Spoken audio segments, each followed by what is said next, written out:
But anyway, we are talking to Ron Bailey, best known for being a member, an outspoken member of the Atlantic City Board of Education, but he's an Atlantic City guy. Quick background, who is Ron Bailey? Getting into the political aspect of things didn't really interest me until 2017 when Don Guardian at the time was running for re-election.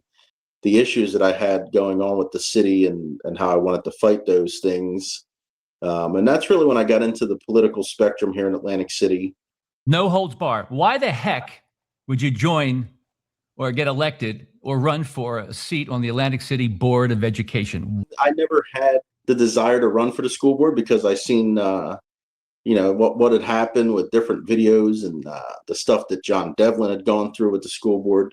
But I have to thank my friend, 6th Ward Councilman Jesse Kurtz, who continued to push me and said, do this because this will be your stepping stone to one day get you either on city council or even to the mayor's seat. And people started calling me, congratulations, you did it. You did the impossible on your first try. You got elected to the school board. You got almost 3,400 votes. We don't know how you did it, but maybe it was your messaging. We simply just simplified it and used the term SAT, which stood for safety, accountability, and transparency. We knew that transparency was a big thing within the school district that parents wanted. It was something that I was pushing for. And before I got into the political field, I was always about holding public officials accountable for their actions and what they were doing. Be on the board, hold people accountable, ask the questions that need to be asked, and just try to provide as much transparency as possible. Let's stay on the topic of transparency. One of the easiest ways of being transparent is turning on the Zoom video camera and let people watch, whether in real time or watch later on, archived on YouTube.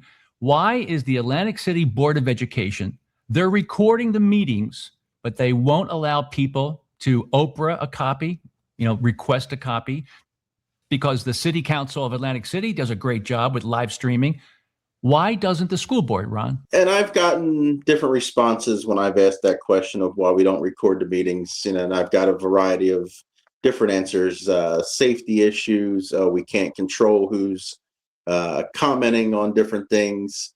We don't want the videos out there to be clipped and edited to someone's liking, so how they want to use it against something they don't like. And that's come from various board members. And that's come from various people within the district when, I bring the discussion up to them about live streaming the videos or even putting them on YouTube, like you said, for people to go back. And parents don't attend the meetings. They only attend the meetings when there's an issue with their child. So to sit on the dais and look out 50 empty seats every meeting, we have to take a look at that and say, maybe we need to do something else to reach these parents who aren't attending the meetings so that they're well informed of what's going on and what decisions we're making. Say, along the South Jersey shore, most towns are live streaming their commission or council meetings, and then they archive it immediately on YouTube for people to watch it at a later date. So most towns are doing that now, but what most towns do not do is live stream and record for public consumption their planning and zoning meetings and their school board meetings. Yeah, so we have one meeting a month. Committee meeting starts usually at 5 o'clock, 6 o'clock, our regular meeting starts. And we're usually out of there by 7 o'clock on most meetings. And what are the most common topics discussed? Usually awarding contracts for different projects that are going on within the district, approving spending for different bills throughout the month that accumulate. There may be personnel, promotions, stuff that the public should be informed about. If they're not making that attempt to find out the information, they're only going to find out when a big project comes up and then they want to question why we spent so much money on it, especially if we have public hearings or different meetings regarding those issues. We're talking to Ron Bailey of the Atlantic City Board of Education. Does the school board ever talk about curriculum, graduation rates, test scores, or is it always just about contracts, personnel, and who's getting what kind of payment? Do they ever talk about the kids? Every meeting we do have items on the agenda for curriculum that need to get approved. We do have presentations, but again, that's another thing where if the parents aren't there to hear it, you get the perception that we just have poor test scores. I know my first 2 meetings when I was looking at different line items and seeing what we were paying for things kind of made the hair on the back of my neck stand up, because I was saying, wow, we're paying this much money to do this. No wonder why the public looks at the school district as we have a huge budget and people think we're wasting money. But That leads me to my next question. When there is a vote and everybody on the school board casts a vote yes or no, do they ever briefly talk about why they voted one way or another? Do they provide detail on their rationale why they voted for or against something? no, there's really no discussion on why people vote the way they do. I think I fend for myself pretty good on the school board. However, it would be nice to have some more people who actually fight and stand up and ask questions about what's going on in the district rather than just voting yes on everything. Is there a penalty for those who get out of line, who step out of line? I call it the school board, but you can call it the Atlantic City Board of Education. Teachers everywhere and other school administrators, they are, by law, they're called mandatory reporters. Whenever they see something wrong about a kid comes, that look on his face, and he talks about potential abuse. By law, it's called the mandatory reporter law. All the teachers are, of course. Is that ever discussed at the school board meetings? Because every so often there's something bad that pops up.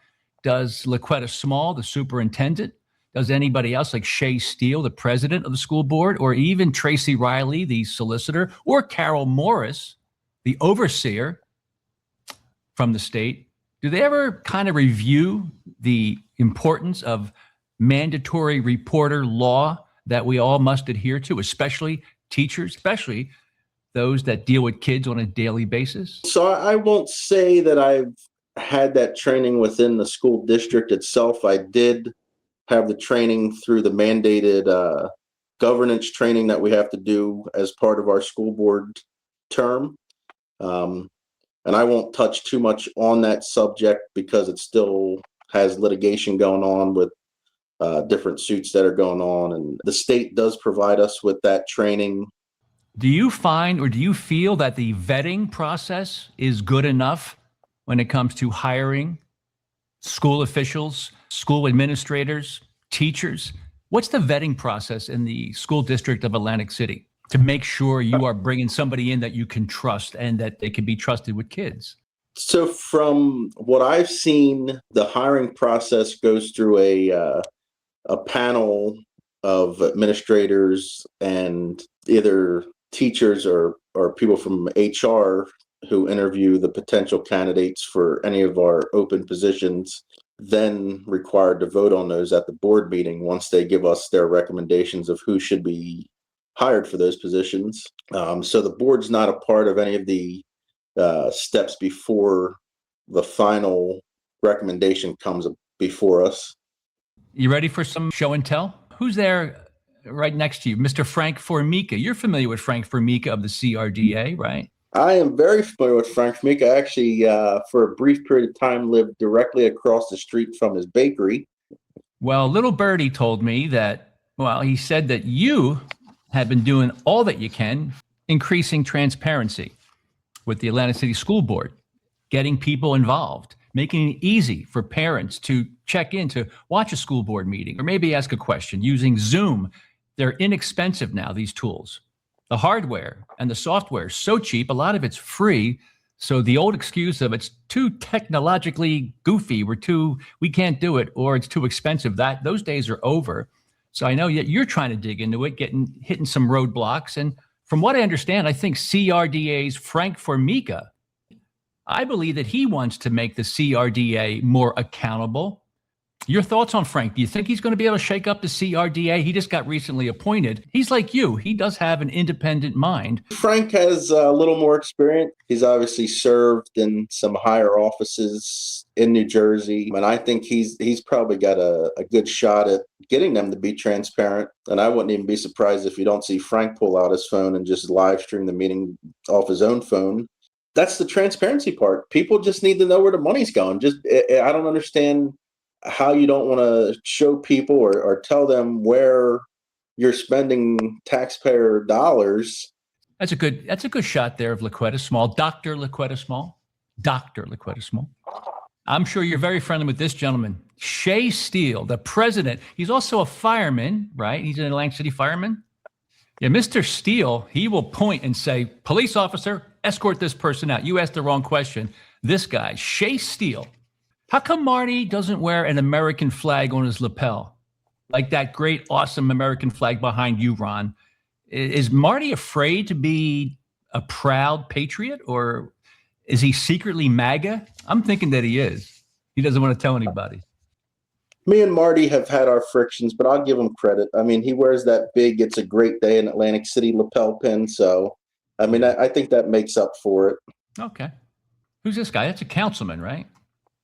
I believe that's someone that was removed off of council for not living in Atlantic City. No, that's unfortunate. I'm surprised by that. I can't imagine that happening in Atlantic City, you know. And Mr. Jeff Dorsey, he's a construction guy, but he's also one of Marty's close associates. Yes, he is. Mr. Dorsey recently resigned from the school board. Not sure why, but I know I believe he was on the planning board. I know he was on the housing authority when all the issues had just come up over the last 2 or 3 years with the housing authority. Yeah, but Jeff is a construction guy, so he should be able to fix most, if not all, the problems at the Stanley Homes Village, right?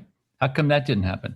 I mean, unfortunately, from what I understand, he's not allowed on their properties anymore, so it might be a little difficult for him to fix the problems over there. A couple of years ago, there was a vice president of the Atlantic City Housing Authority. Do you know who that vice president was? It was Dr. Laquetta Small. And nobody knows that she really was in charge, or part of the team that was in charge of all of that. We call him Cannabis Cash, but it's Cash McKinley, right? He was supposed to be the cannabis or marijuana czar for the city of Atlantic City. I think he's a bright man, but he doesn't speak very much, I think because he's not allowed to. I'm assuming that everybody keeps their mouth shut because it's a simpler way of getting through the meeting. People have said that, his job was the cannabis czar. I know he does work as a constituent services director under the mayor's office. What exactly are the responsibilities of a constituent services guy? From my understanding, he kind of is the liaison that handles issues that come up in the community. I've referred people to reach out to him regarding different things that they've needed done in the community. And I've heard nothing but positive feedback that he's very responsive, takes his job very seriously in that position. I'm going to reach out to him. Maybe you should as well, and ask him if he could help us get live video streaming of the Atlantic City School Board meetings. How about that? He would be able to pull that off, right? I mean, that's what I would suggest everybody does, is to reach out to all the board members and suggest that we stream our meetings. Is probably not so happy that he pushed for unlimited amount of cannabis businesses. Right now, I think there's 16 cannabis businesses in Atlantic City. 16. They're all fighting each other tooth and nail.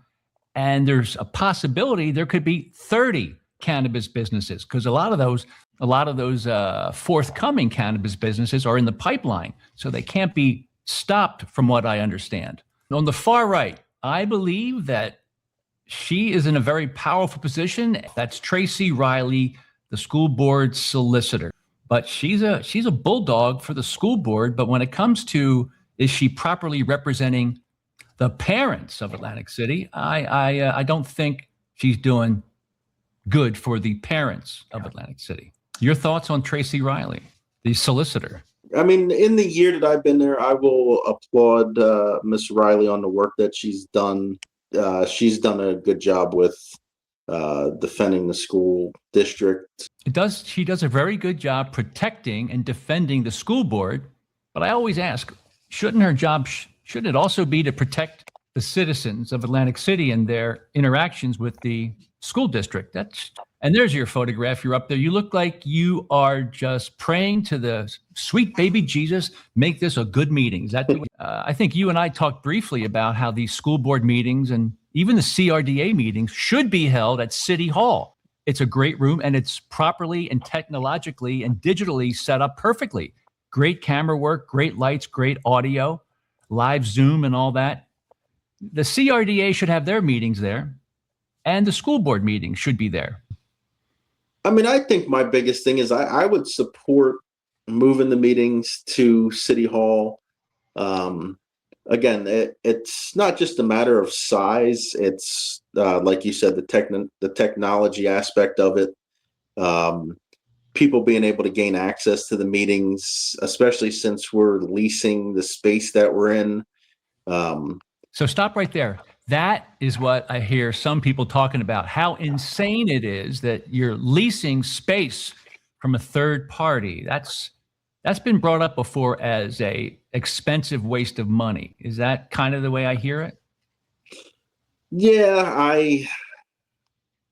I think it's very expensive for what we're paying to lease that the fifth and sixth floor of the building that we're in to hold our administrative offices and boardroom, which, you know, we have to work under the money that we're spending for the rent, plus you know, whatever other costs that may come with hosting those meetings, as far as the food that's provided at the meeting, the police officer that's detailed there, having a security officer down in the lobby to make sure people can access the building, because after a certain hour, the building's locked down. So we have to have a Atlantic City Public Schools security officer working during the hours of the school board meeting to make sure they can let people into the building.